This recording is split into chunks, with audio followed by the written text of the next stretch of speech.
Bueno, vamos a entrar ya al desarrollo de comenzar a desarrollar el libro de Apocalipsis. Ya hemos visto la introducción, hemos visto los principios hermenéuticos con que tenemos que trabajar para no errar, para no equivocarnos. Hemos dado también la mención de la perspectiva de teología reformada, que estamos viendo esto, siempre entendiendo y respetando que hay tal vez otras posturas la cual eso, si ustedes no las conocen, seguramente le va a despertar el apetito de poder aprender o conocer otras, porque yo estoy dando la posición nuestra como iglesia y como escuela ministerial, este, como una herramienta más. ¿M? Siempre resaltando y siempre haciendo énfasis principalmente en el mensaje de este libro, ¿no? Un libro que, como dije al principio, ha sido para muchos muy, muy difícil de entenderlo, algunos confusos, otros que generó tal vez cierto temor, cierto miedo, o simplemente asociarlo y relacionarlo con una manera equivocada, que muy comúnmente la ficción de las películas de Hollywood ha usado el nombre Apocalipsis, ¿no? Para aparecer zombies o invasión extraterrestre o calamidades mundiales. Entonces, cuando uno escucha la palabra apocalipsis, directamente lo asocia con la catástrofe o con el famoso fin del mundo, haciendo referencia a megas terremotos, grandes catástrofes, y pareciera que eso hace de que muchas personas no lo lean por miedo o algunos lo lean por morbosidad, simplemente por querer suplir ese tipo de asistencia, ¿no? Bien, vamos a entrar ahora en lo que hace referencia a los tres primeros capítulos. Es muy importante tomar bien en cuenta acerca de el inicio de este libro. ¿Por qué es importante? Porque justamente nos va a llevar a todos nosotros a poder comenzar a interpretar prudentemente acerca de este libro, ¿no? Si ustedes van a sus hojitas del primer manual general, van a encontrar, ¿se acuerdan que habíamos desarrollado una estructura en el libro completo dividido en dos partes? ¿Mm? La primera parte, que hacía referencia a la batalla de la iglesia contra el mundo, que es una batalla sin duda que no podemos negar de que es real a través de la historia de la iglesia, y esto era del capítulo 1 al capítulo 11. ¿Mm? Y la segunda parte del libro era la batalla de la iglesia contra las fuerzas del mal, o sea, Satanás mismo con todas sus fuerzas diabólicas, y que lo representa claramente desde el capítulo 12 al capítulo 22, o sea, el final del libro. El libro de Apocalipsis tiene dos divisiones principales. Y como habíamos hecho referencia, es la misma historia contada 7 veces, ¿sí? Desde la primera venida de Cristo hasta la segunda venida de Cristo se la ve de 7 formas diferentes. ¿M?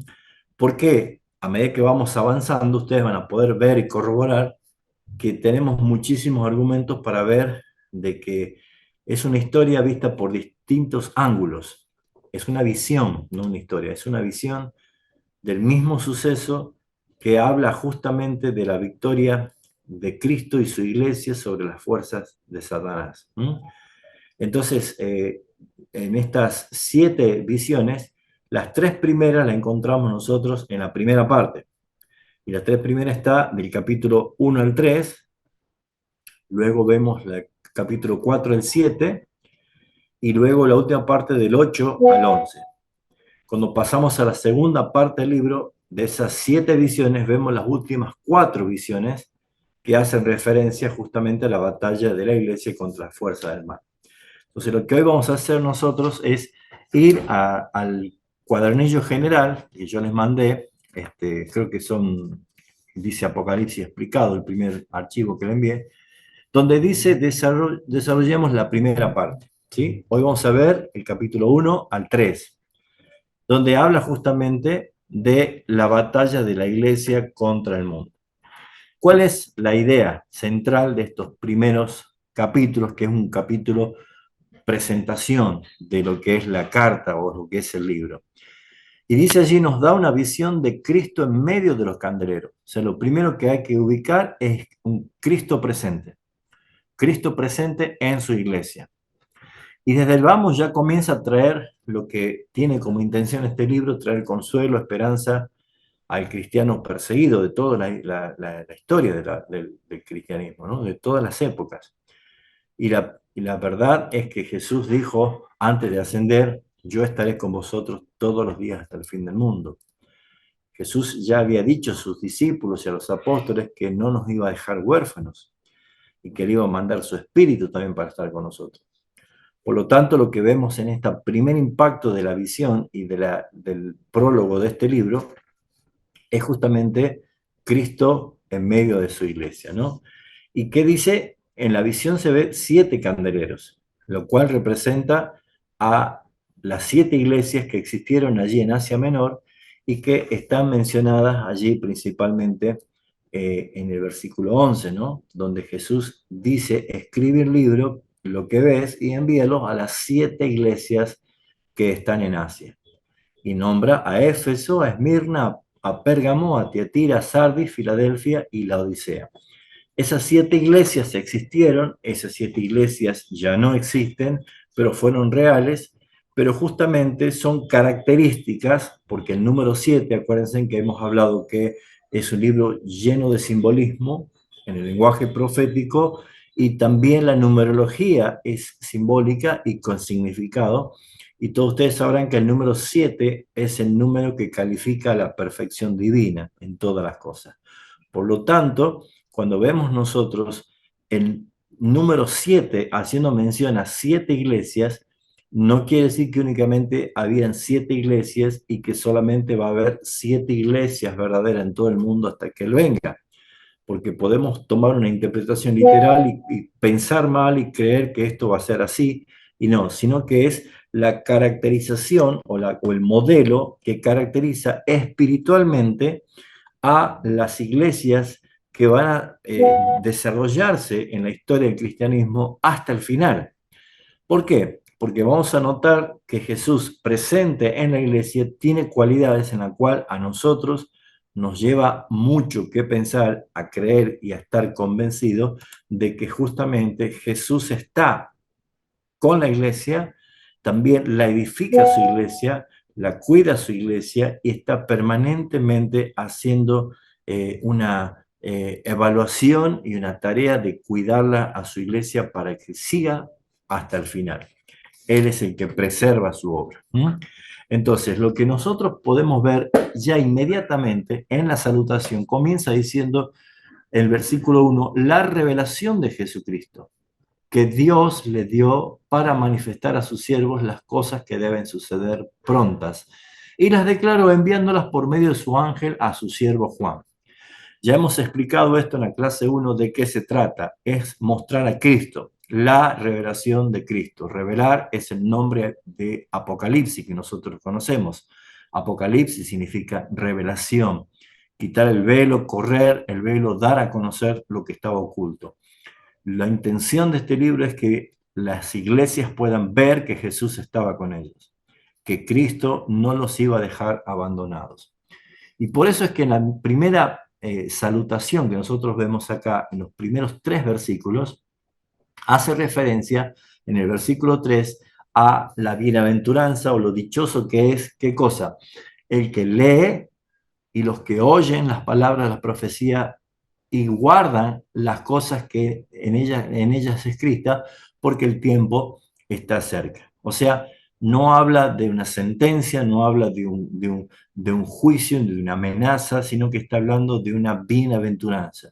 Nosotros hoy, al estar leyendo, escuchando, entendiendo y guardando el mensaje de Apocalipsis, estamos entrando en este plano de ser bienaventurados. Y la palabra bienaventurado significa muy felices, ¿sí? Muy dichosos. Eso quiere decir. Por lo tanto, no tendría por qué tener la intencionalidad de este libro de ser un libro de miedo, de terror, de confusión, cuando ya inmediatamente está diciendo lo que guarden la palabra, lo que entiendan esta palabra, los que vean con claridad las cosas que van a suceder, lo que les tiene que generar es felicidad, les tiene que generar esperanza. tiene que llevarlos a ustedes a estar convencidos de que nada les va a pasar. Ese es el punto. Pero también lo que vemos nosotros, como dice acá en la instrucción, es que aprendemos también acerca de la primera venida de Cristo hasta la segunda venida de Cristo. Y la vemos inmediatamente en la presentación de este libro, en los versículos que habla de la salutación a la iglesia, que está el versículo 5 al versículo 7. En el versículo 5 hace mérito y referencia a la primera venida de Cristo, y el versículo 7 hace mérito y referencia a la segunda venida de Cristo. O sea que en esos tres primeros versículos ya estamos hablando de todo lo que se trata el libro y en qué tiempo se aplica. Dice, versículo 5, y de Jesucristo, el testigo fiel, primogénito de los muertos y el soberano de los reyes de la tierra. Aquel primogénito, aquel que vino a este mundo, iba a ser el soberano de los reyes de la tierra, y dice, al que nos amó y nos salvó de nuestros pecados con su sangre. En esa presentación ya está haciendo referencia a que este Jesucristo iba a morir para salvarnos y para redimirnos y limpiarnos con su sangre. Ahora, fíjese lo que dice el versículo 6, que él, por causa de su sangre, nos hizo ¿qué cosa?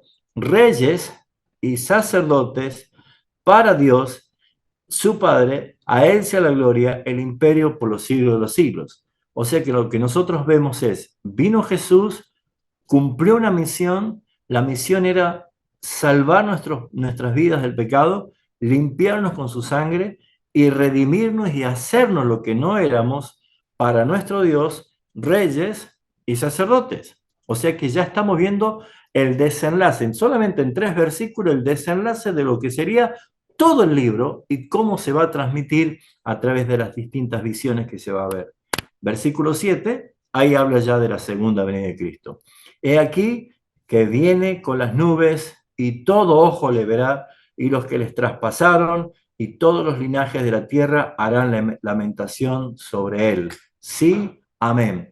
¿Qué vemos allí? Desde el versículo 5 al versículo 7 está claramente identificando el periodo o el tiempo de toda esta visión que se va a desarrollar a partir del capítulo 4, cuando empieza a desplegar la visión.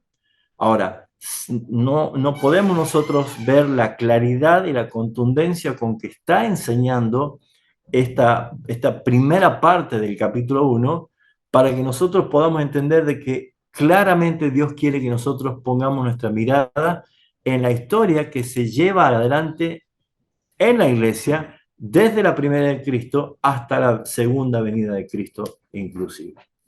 Y allí vemos nosotros cuando Jesús comienza a hablar, ustedes tienen allí en su Biblia los que tienen la letra color rojo, que es las palabras que Jesús habló, y dice el versículo 8, yo soy el alfa y la omega, el principio y el fin, dice el Señor, el que es, el que era y el que ha de venir, el Todopoderoso.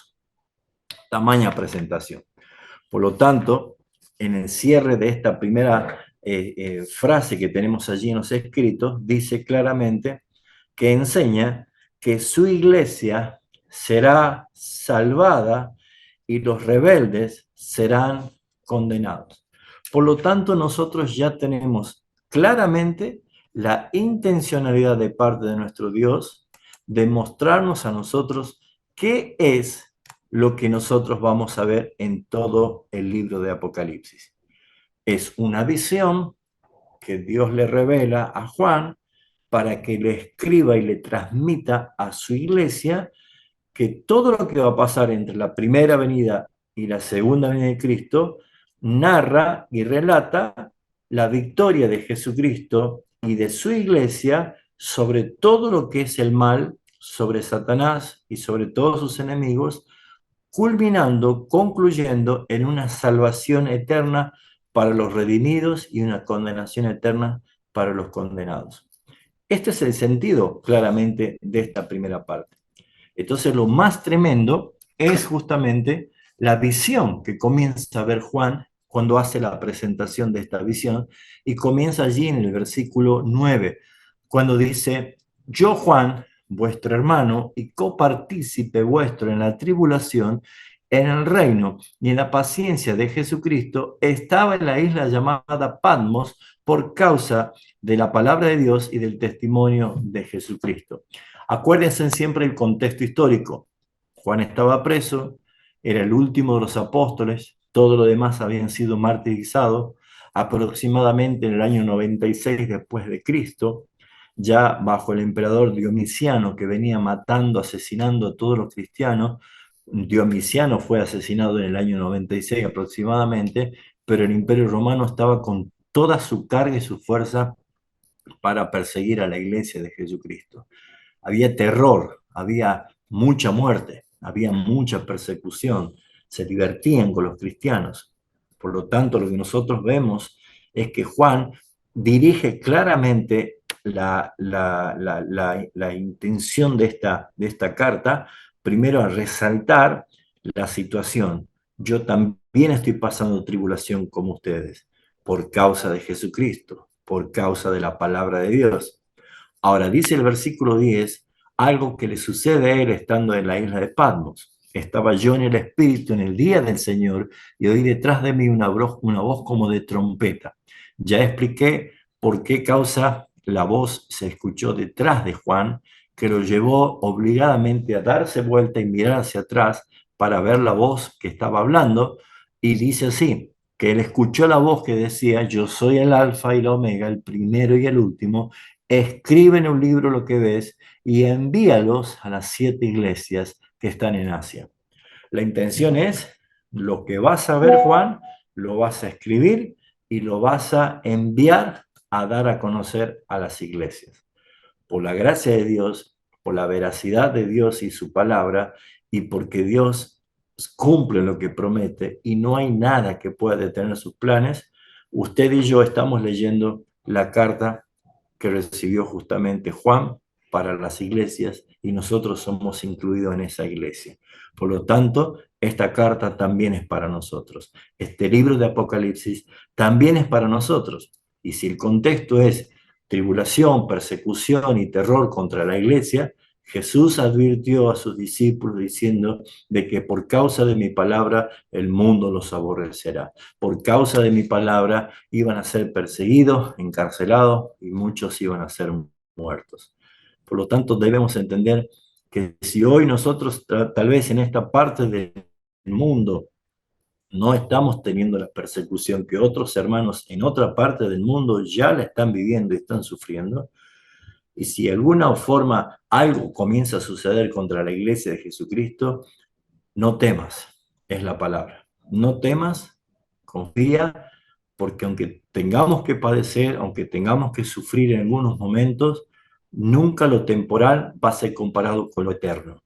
Y nosotros podemos tener pruebas y momentos temporales, como lo dice el apóstol Pedro, no se sorprendan del fuego de la prueba que les ha sobrevenido, pero nunca se va a comparar con la gloria venidera y la vida eterna de gozo que nosotros vamos a disfrutar y vamos a vivir, porque esa es la esperanza y esa es la promesa que en Cristo es amén.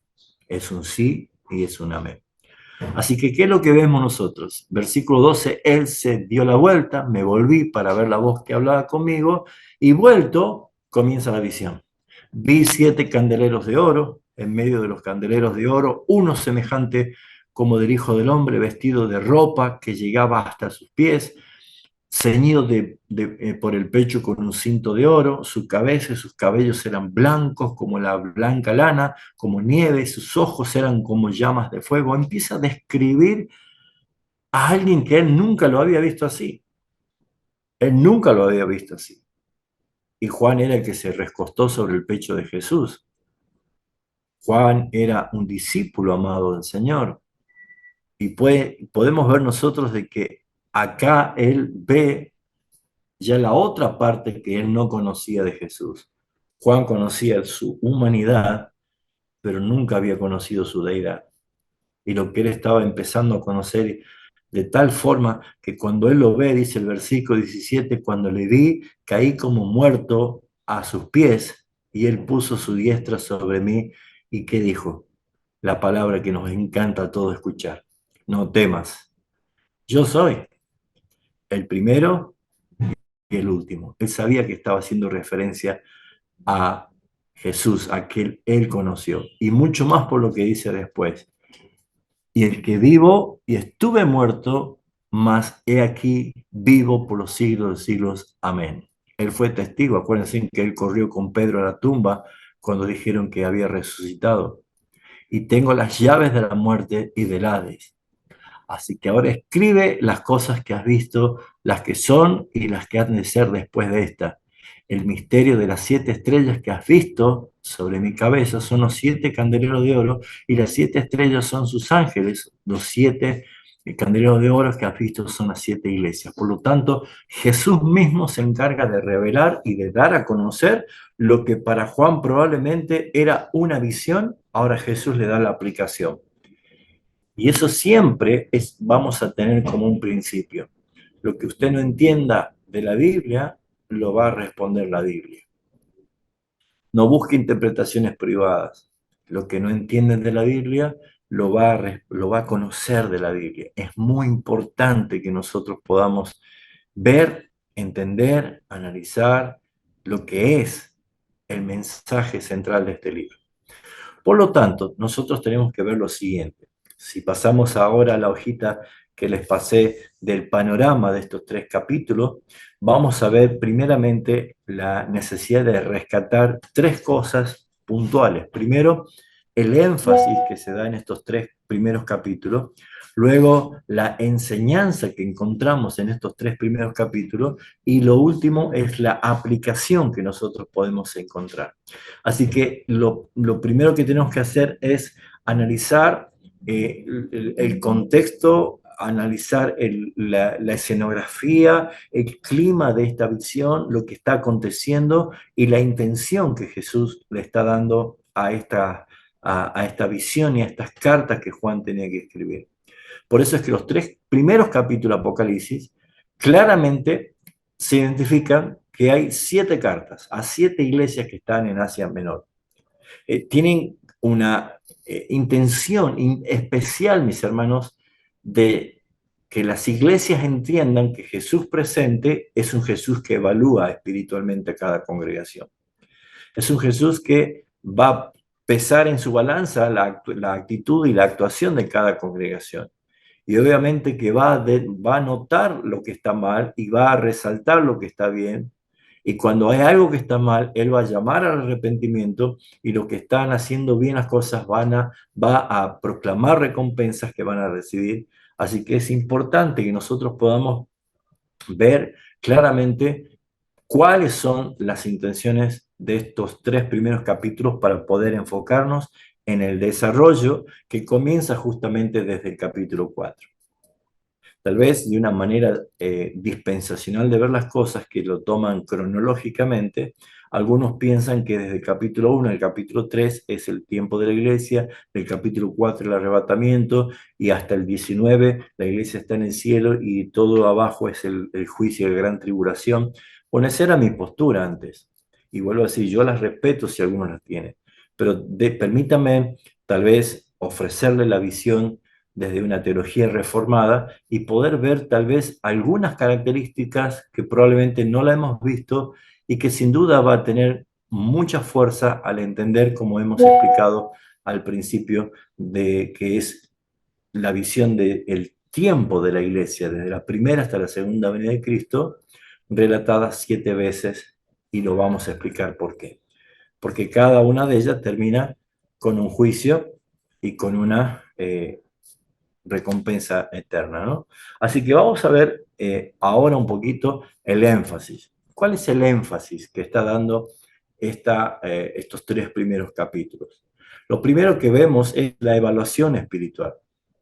O sea, cada carta que nosotros vemos a las iglesias comienza con una descripción que Jesucristo está presente, ¿sí? Y se describe Él mismo. Por ejemplo, vemos en capítulo 2, versículo 1, que dice: escribe al ángel de la iglesia de Éfeso. Dice: el que tiene las 7 estrellas en su diestra y el que anda en medio de los 7 candeleros de oro, dice esto. Miren ustedes cómo Jesús se presenta. Cada carta empieza con una descripción de Jesús y de su autoridad que Él tiene. Yo soy el que tengo las 7 estrellas, que son los 7 candeleros de oro, bueno, yo digo esto, está mostrando autoridad de Jesús sobre su iglesia. Probablemente si tiramos el padrón de ficheros de culto a nivel nacional, nos vamos a sorprender la cantidad de iglesias que hay registradas, por lo menos en el fichero de culto a nivel nacional aquí en Argentina. Y si lo hacemos como una estadística a nivel mundial, seguramente diríamos avivamiento. Está lleno el Evangelio por todos lados. Pero nunca nos olvidemos que Jesús dijo allí en Mateo capítulo 7, en la parte final del Sermón del Monte, que no todo el que dice Señor, Señor, entra al reino de los cielos. O sea, hay muchos que probablemente profesan conocer a Dios, pero con sus hechos los niegan, o seguramente los que practican usando, invocando el nombre del Señor para usar una teología falsa o un evangelio falso, o llevando adelante una iglesia maquillada y disfrazada, pero que no tiene nada de cristiana, sino todo de mundana. Bueno, es natural de que no todos los que dicen ser cristianos son cristianos, y que no todas las iglesias que dicen ser cristianas o que invocan el nombre de Jesucristo realmente son iglesias de Jesucristo. La gran diferencia es quién edifica la iglesia. Jesús dijo, yo edificaré mi iglesia. Y si Él edifica su iglesia, está diciendo que Él es el que tiene las 7 estrellas en sus manos, que Él tiene los 7 candeleros y que Él es el dueño de su iglesia. Por lo tanto, lo que nosotros vemos es cómo Jesús se va a presentar. En el versículo 8 habla de la carta que escribe a la iglesia de Esmirna y dice, escribe al ángel de la iglesia en Esmirna. Y fíjese cómo se presenta Jesús, el primero y el postrero, el que estuvo muerto y vivo, dice esto. Está haciendo referencia a su experiencia redentora, a su misión cumplida. Por eso es que nosotros vemos cómo Jesús se presenta con la autoridad que tiene sobre cada iglesia. Y es la misma autoridad que nosotros vemos en su vida, que lo ha hecho porque ha cumplido al pie de la letra cada cosa que el Padre le dio instrucciones a hacer.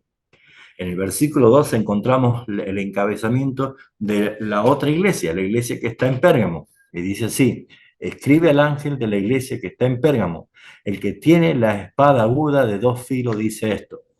Ya sabemos que la Biblia responde a la Biblia, por lo tanto sabemos a qué hace referencia cuando dice el que tiene la espada aguda. ¿Qué es la espada aguda de 2 filos? Es la palabra de Dios. Nos hemos visto en Hebreos capítulo 4, versículo 12, haciendo referencia de que la palabra es viva y eficaz y es más cortante que toda espada de 2 filos. Por lo tanto, lo que está diciendo que Él es la palabra. Él es la palabra. ¿Por qué? Porque es lo que Juan, justamente cuando escribe su evangelio, dice, en el principio era el verbo, y el verbo era con Dios, y el verbo era, y el verbo era Dios. Este verbo se encarnó, o sea, la palabra verbo significa justamente, traducida al griego, la palabra palabra. Por lo tanto, mis hermanos, nosotros no tenemos la Biblia como un mensaje de información espiritual, sino que la Biblia es Cristo en forma escritural para nutrir nuestra vida espiritual. Cristo es la palabra, Él es la palabra viva, Él es la palabra que es cortante como 2 filos, Él es la palabra eterna, que el cielo y tierra pasarán, pero su palabra no pasará. Todo ha sido creado por su palabra. Él es la palabra, Él es la autoridad, Él es el verbo. Por lo tanto, noten ustedes cómo el encabezado de cada una de estas iglesias, cartas a las iglesias, está haciendo el uso de su demostración de autoridad y poder sobre cada uno. En el versículo 18 tenemos la carta a otra iglesia, la carta a Tiatira. Escribe al ángel de la iglesia que está en Tiatira y dice así, el Hijo de Dios, el que tiene los ojos como llama de fuego y pies semejante a bronce bruñido, dice esto, la misma visión que vio Juan y que él cayó como muerto, pero claramente los ojos como de fuego habla justamente a la examinación y a la evaluación detallada de la obra de cada uno. ¿Se acuerdan cuando Pablo dice que teniendo nosotros el fundamento que es Cristo, y si alguno edificar sobre este fundamento madera, heno, hojarasca y otras piedras preciosas, oro, bueno, dice, el fuego la probará. Está hablando de la mirada de Cristo, la evaluación de Cristo. Y lo que nosotros vemos es que cuando hace referencia a sus ojos como llamas de fuego, está haciendo referencia principalmente a la examinación de nuestro proceder. Y los pies semejante a oro, a bronce bruñido, está haciendo referencia al juicio. Siempre el bronce es señal de juicio. Por lo tanto, lo que hace acá referencia es mostrar autoridad de juez. Un juez absoluto, un juez santo, un juez imparcial. Como verán, perfecciones y características de Jesús que se van mostrando de su victoria en todo lo que él fue, el Padre le fue encomendado. A la iglesia de Sardis, que comienza el capítulo 3, dice, escribe al ángel de la iglesia de Sardis, y mire su presentación. El que tiene los 7 espíritus de Dios y las 7 estrellas, dice esto. Otra vez, hablando del número 7, hablando de la perfección, autoridad divina. 7 estrellas de Dios, habla de la plenitud y la totalidad de los escogidos de Dios bajo el gobierno de Cristo. Los 7 espíritus de Dios es la perfección espiritual que Dios revela, que no va a ser comparada jamás por ningún ser humano. Otra vez, muestra autoridad. Ese Jesús, en la cual es el dueño de su iglesia, el que edifica su iglesia, en la parte de la tarea espiritual que cada iglesia debe realizar, no va a ser engañado él por ninguna de las obras. ¿Por qué? Porque él es el dueño de su iglesia y espiritualmente la juzga y sabe cuál es la condición de cada uno. En la iglesia de Filadelfia encontramos el encabezado. Escribe al ángel de la iglesia en Filadelfia. Esto dice el santo, el verdadero, el que tiene la llave de David, el que abre y ninguno cierra, y el que cierra y ninguno abre. Dígame si este no es un versículo de autoridad absoluta. Tremendo. Nadie puede prevalecer contra mi iglesia. Él es el santo, él es el verdadero, es el que tiene la autoridad de David. Acuérdense que David era justamente el que era conforme a su corazón, el que logró justamente de que durante sus 40 años reinado, los 40 años hubo adoración al Señor ininterrumpida. Está hablando de una relación del rey, mejor que David, Jesucristo nuestro Señor.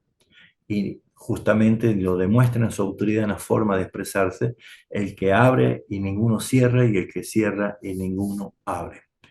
Creo que el solo hecho de ver la presentación de esas cartas seguramente nos lleva a pensar a nosotros el nivel de autoridad que tiene nuestro Señor y cuántas veces nosotros en nuestra forma terrenal de ver las cosas creemos que las autoridades somos nosotros lo que hacemos y lo que decidimos y empleamos todas las cosas para el bien de la iglesia.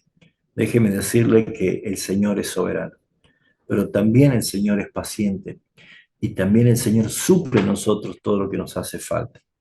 En la iglesia de la Odisea, Jesús se presenta así, escribe al ángel de la iglesia en la Odisea y dice, he aquí el amén, el testigo fiel, el verdadero, el principio de la creación de Dios, dice esto. Saben que Él se presenta como el amén. Él es el amén de Dios. Nosotros estamos acostumbrados a decir amén, pero a veces muy minimizamos realmente esa palabra. Y amén, probablemente habrán escuchado hermanos que dicen amén a todo, ¿no? A cualquier cosa le dicen amén. Y amén es una conjugación de 3 palabras hebreas, que no simplemente significa que así sea, que es como todos lo hemos conocido, pero son 3 palabras hebreas que hacen referencia a la autoridad de este amén. Esas 3 palabras están conjugadas por 3 que representan Adonai, Melech, Neamán, que quiere decir Dios, Rey, fidedigno. Adonai, Melech, Neamán. Dios, Rey fidedigno. O sea, es imposible de que el Dios verdadero mienta. Él es el amén. Y concluye Apocalipsis diciendo que Él es el amén. Por esa razón, mis hermanos, es importante ver el énfasis que se está dando en estos 3 capítulos iniciales que tienen una carga muy grande de la descripción solamente a cada una de las iglesias de Jesucristo y su autoridad, pero seguidamente una evaluación específica con la condición espiritual de cada iglesia Y esto justamente muestra la preocupación de Cristo por la pureza y la fidelidad de su iglesia. ¿Qué quiere el Señor? Que haya pureza, que haya fidelidad. ¿Por qué? Porque si es sometida cada iglesia a una evaluación, pues naturalmente, si hay cosas que están mal, vemos nosotros que cuando Jesús la resalta es porque quiere que mejoremos. Por eso es que el punto 2 del énfasis es un llamado al arrepentimiento. Miren cuántas cosas nosotros tenemos que ver en nuestra propia iglesia. ¿Qué mira el Señor? ¿Qué opina el Señor de nuestro proceder? Y si hay cosas que mejorar, pues el llamado al arrepentimiento siempre está, porque las características de estas 7 iglesias, al decir número 7, son las características de toda la iglesia a través de todo este tiempo hasta que Jesucristo venga. Y especialmente de cómo Él se presenta y cómo Él interactúa con su iglesia en este tiempo. Por eso que nosotros vemos que el llamado al arrepentimiento es importante porque se insta a que las iglesias reconozcan y corrijan sus defectos, tales como la apatía, la tolerancia al pecado o la falta de fervor espiritual. Por eso es que nosotros vemos que son cosas que nunca debe faltar en la exhortación a nuestras propias iglesias locales, porque es justamente lo que se observa en estas 7 cartas. ¿Y cómo concluye en el énfasis de estos 3 capítulos? Que hay promesas y hay recompensas para la obediencia. Cada carta concluye con una promesa de recompensa. ¿Por qué? Porque en ellas nosotros vemos que el Señor está impulsándole a experimentar el sabor de la victoria, del triunfo, porque Jesús siempre dice al que venciere, al que venciere. ¿Qué le está diciendo? Si ustedes hacen, se van a confrontar, van a tener una batalla, van a tener un conflicto, pero van a vencer. Van a vencer. Por eso es que yo le estoy diciendo, esto van a recibir de recompensa. Así que para los que vencieren, claramente, Él está queriendo resaltar puntualmente que hay mucha esperanza, que hay mucho aliento y por eso es que deben prevalecer en la fe. ¿Cuál es la enseñanza que nosotros encontramos en estos 3 primeros capítulos? Primero, Dios conoce el estado de cada una de su iglesia. Y si vemos nosotros que Dios conoce el estado de su iglesia, no está haciendo referencia al edificio, de cómo están las paredes, cómo están las columnas, cómo están los baños ni las cloacas. No hace referencia a eso, sino que Él conoce el estado de cada una de su iglesia, primeramente desde los pastores, porque le dice, escribe al ángel, y también del comportamiento de cada uno de los miembros que integran su iglesia, porque Jesús los conoce a todos. Cristo tiene un conocimiento profundo, detallado, preciso de la condición espiritual de cada uno que está dentro de la comunidad de la iglesia, de los miembros. Acuérdense del Salmo 139, que el Señor lo sabe todo, que aún mi pensamiento no llega a mi mente, aún desde lejos tú lo sabes, la palabra no llega a mi boca y tú ya lo sabes, Señor. Bueno, ese es nuestro Dios. Él conoce claramente la condición espiritual. Y eso indica, por supuesto, que cada cosa que nosotros hacemos y que creemos que podemos ocultar al Señor, pues nada está oculto para Dios. Todas las cosas están, como dice el versículo 13, el capítulo 4 de Hebreos, desnudas y abiertas ante los ojos de aquel a quien tenemos que dar cuenta. Por eso es que no hay nada oculto. El que está comprometido con Él va a saber que va a tener un bienestar espiritual con su pueblo. Por eso es que Dios conoce el estado de las iglesias. Número 2 es también la importancia de la fidelidad y la pureza de la iglesia. Si al Señor no le interesaron, no hubiera resaltado los errores, pero las cartas claramente están dirigidas para resaltar la necesidad de mantenerse fiel a las enseñanzas de Cristo, siempre cuidando de no desviarse de la doctrina, de no abrazar doctrinas falsas. Y Pablo dice incluso doctrina de demonios. Por esa razón nosotros tenemos que ver que vivir la vida cristiana es vivir una vida de obediencia, una vida que atesora su palabra, una vida que vive conforme a su voluntad. Por eso es que todo lo que es corrupción moral, complacencia, falta de compromiso, son tratados seriamente. Jesús no deja pasar detalles algunos y eso es lo que tenemos que nosotros ver, que la iglesia local es un medio de gracia para ayudarnos a practicar la santidad progresiva. no nos va a dejar a nosotros en el estado que llegamos, sino que cada día vamos a ser mejores hijos de Dios, porque lo que santifica es la palabra del Señor. Jesús lo dijo, santifícalos en tu verdad, tu palabra es verdad. Y número 3 de las enseñanzas es que hay recompensas por la perseverancia. Y eso hay que alentar a los hermanos, hay que decirle a todos los hermanos de que no aflojen, de que sigan adelante, que hay esfuerzo y que hay más recompensas en Cristo por, por servir al Señor en una forma que a Él le agrade. Perseverar en la fe, a soportar las pruebas que puedan venir, claramente estar seguros de que la victoria es del Señor y que la vamos a tener todos nosotros. Y pueden venir momentos difíciles, momentos de persecución, momentos de prueba, pero nunca el Señor nos va a desamparar, porque acuérdense, Él está en medio de su candelero, en medio de su iglesia, y nunca va a estar ausente. ¿Mm? ¿Cuál es la aplicación? La tercera parte de esta clase. ¿Mm? Primero, es necesaria una autoevaluación, hermanos. Evaluarnos como iglesia e individualmente. Cada uno. Nosotros debemos usar los mensajes para evaluar nuestra propia vida. Cada predicación que usted escucha cada domingo, cada vez que escucha una predicación, no es simplemente un entretenimiento como lo pueden tomar algunos o simplemente cumplir con que ya fui a la iglesia. La palabra de Dios es viva. Y a pesar de la torpeza de nosotros, los predicadores, y podemos tal vez hablar hasta con cierto ingrediente de nuestra propia naturaleza, siempre la palabra espiritual va a hacer que el espíritu acomode a lo espiritual. Y siempre que la palabra sea fiel a la escritura, va a ser como un martillo.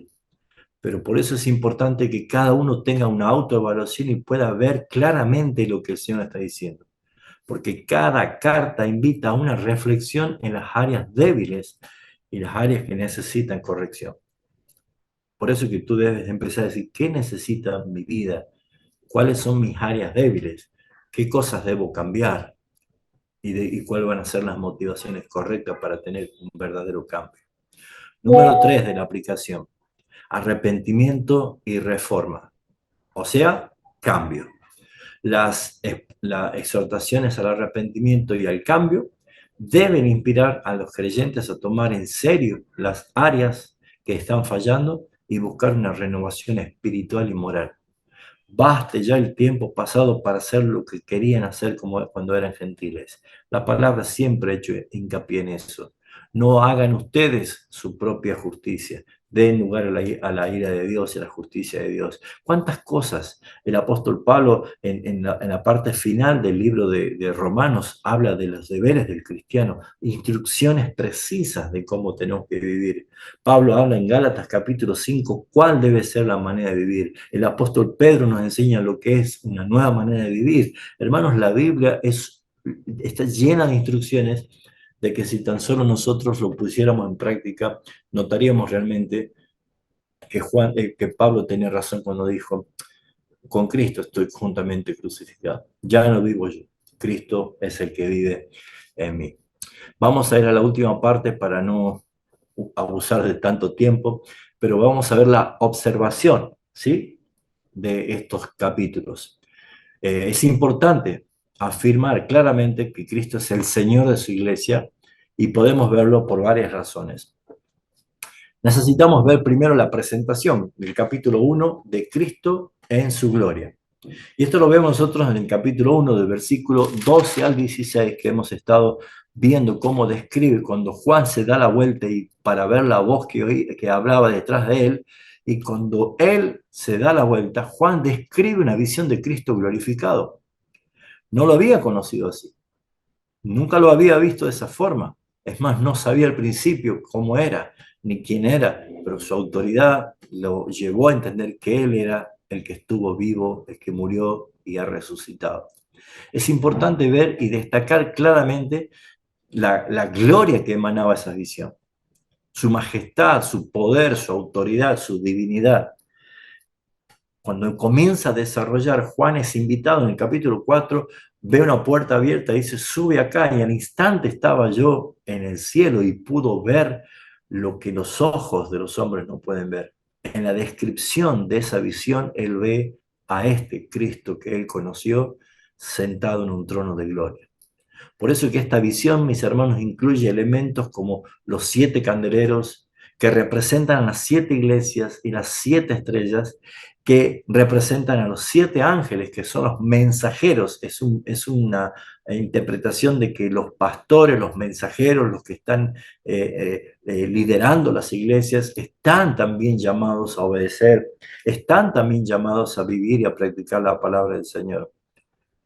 Lamentablemente, con todo lo que es la llegada de estos falsos evangelios de prosperidad, han hecho que las iglesias se transformen en empresas y los pastores en gerentes. Y mis hermanos, no hay nada más errado que ver a un pastor empoderado como si fuera un dios. Cuando nosotros vemos que la palabra diaconía o ministros, que hace referencia al apóstol Pablo en Efesios 4:11, esos 5 ministerios que hace referencia, son servidores de la iglesia. Un cristiano es un hijo de Dios y un servidor es desprendido de esa posición de hijo de Dios. Somos hijos de Dios, pero ahora pasamos a ser sirvientes de la iglesia. Estamos al servicio de la iglesia. Y por lo general los pastores que cumplen correctamente el oficio de ministro de Dios no son exaltados, no son aplaudidos, sino que son olvidados, son menospreciados muchas veces, son exigidos más de la cuenta. Sus familias cargan un peso de lo más que se puede cargar otra persona.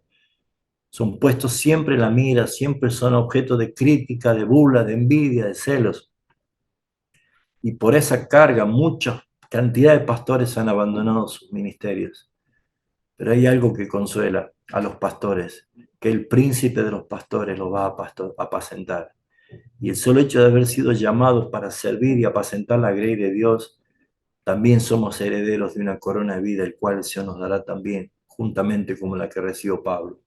Por eso, mis hermanos, es importante que haya santidad en el pastorado para que refleje santidad a través del púlpito y para que la palabra sea transformando los corazones de los oyentes y que la iglesia viva y practique esa santidad que demanda.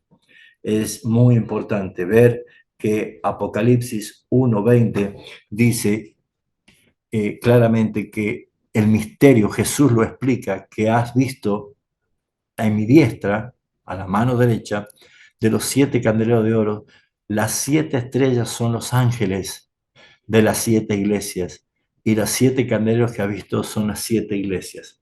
Jesús reconoce su iglesia y Jesús reconoce a sus pastores. Tremenda esperanza, tremenda inyección de ánimo, pastores, tremenda fortaleza. Y para aquellos hermanos que están sintiendo el llamado a servir al Señor, sepan que es glorioso, pero el precio es muy alto. En observación encontramos también el número 2, la autoridad y soberanía de Cristo. Cristo se presenta como el primero y el último. No hay margen de estar fuera de él. El que vive y estuve muerto, mas he aquí vivo por los siglos de los siglos. ¡Qué autoridad! Señorío sobre todas las cosas. E incluso dice, yo tengo las llaves de la muerte y del Hades. Autoridad absoluta, mis hermanos. Estos títulos indican claramente un Dios soberano, un todopoderoso, con autoridad máxima y eterna sobre todas las cosas y los fundamentos para el rol como Señor de su iglesia. Hermanos, ustedes pueden verse en sus congregaciones amenazados por el mismísimo diablo, pero sabe que dijo que nadie va a prevalecer contra la iglesia que él está edificando. Ha intentado Satanás a través de toda la historia del cristianismo destruir la iglesia de Cristo, no solo martirizando a todos los que proclamaban el nombre del Señor, persiguiendo, matándolos salvajemente. Intentaron quemar cuántas veces la Biblia, quemaron pilas y pilas de Biblia, pero sabrán ustedes que el libro más vendido en la historia de la humanidad es la Biblia, el libro que se ha traducido en todos los idiomas, el libro que está en todas partes. Mis amados hermanos, no puede prevalecer contra la iglesia de Jesucristo, porque Él es el Señor de su iglesia. Otra cosa que aprendemos en esta observación, el punto 3, son las cartas a las 7 iglesias. Y vemos nosotros en capítulo 2 y capítulo 3, como dice mención, que Cristo dicta cartas a cada una de las 7 iglesias de Asia Menor. Y cada carta, Cristo se dirige directamente a la iglesia. ¿Y qué es lo que hace? Elogia sus virtudes, critica sus fallos, ¿sí? Los errores, las cosas que están haciendo mal, ofrece consejo y advertencia. Mis hermanos, esto es glorioso porque no nos deja como un barco a la deriva. Él es el faro. Él nos dice, mírenme a mí, sigan mis pisadas, caminen detrás mío, hagan lo que yo les digo. Hermanos, si las iglesias, los pastores, tuviéramos la humildad todo de poder seguir la hoja de ruta que nos da el Señor, pues mis hermanos, les digo que el Señor Jesucristo estaría plenamente satisfecho de lo que su iglesia está haciendo.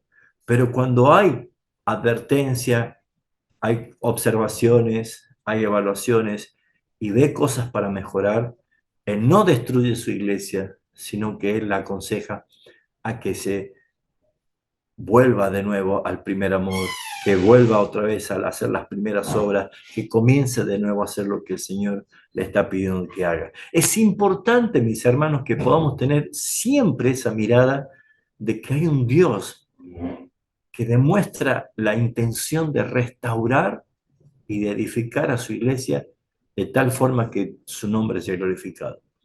Porque esto demuestra su conocimiento infinito de las iglesias y su autoridad para guiarlas y corregirlas. Por ejemplo, en Apocalipsis 2, del 1 al 7, Cristo se dirige a la iglesia de Éfeso y ¿qué les dice? Conozco tus obras y tu arduo trabajo y paciencia, pero tengo contra ti que has dejado tu primer amor. Así que acá vemos la advertencia directa que muestra su preocupación y cuidado pastoral típico, típicos en un Señor que gobierna su iglesia. Por eso, mis hermanos, lo importante es reconocer que Él es el Señor de la iglesia. Número 4, para finalizar, las promesas y las advertencias que nosotros encontramos en estos 3 primeros capítulos. Cristo ofrece promesas a los que venzan. Vencer es el resultado de una carrera, el resultado de una batalla, el resultado de una guerra, el resultado de salir airoso de una prueba. Vencer. ¿Cómo es lo que nosotros tenemos que ver como recompensa? Que no es para flojos, no es para cobardes, no es para débiles, no es para personas que dicen no voy a poder.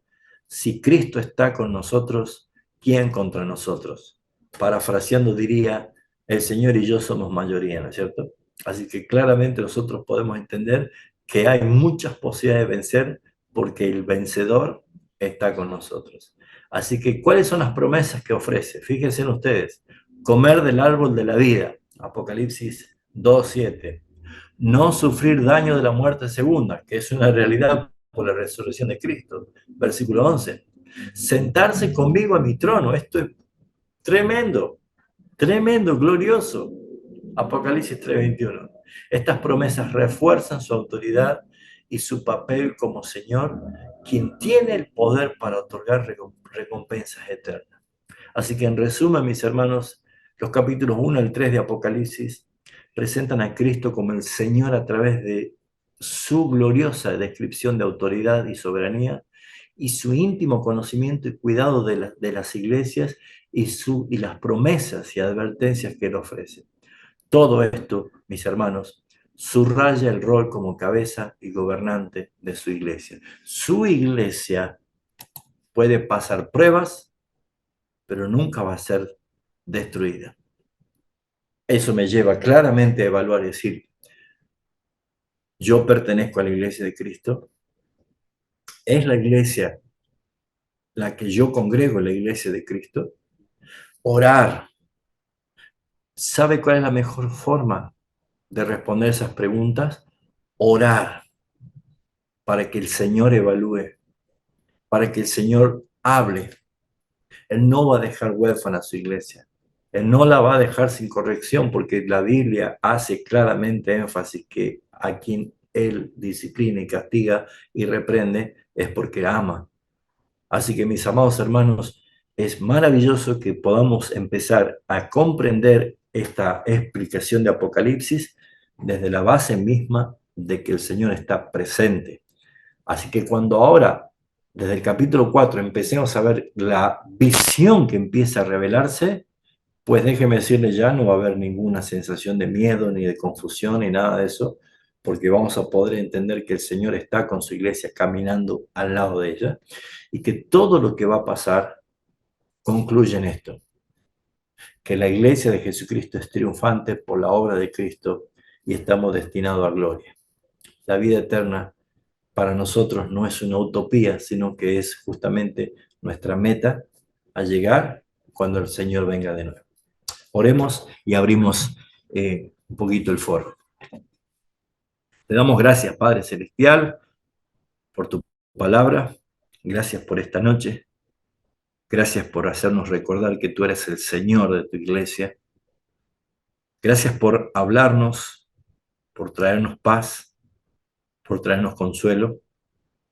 Gracias por ser tan claro al enseñarnos que también tú evalúas nuestras vidas y como tú nos amas y nos llamas al arrepentimiento, es porque quieres que corrijamos lo que en nosotros todavía está mal.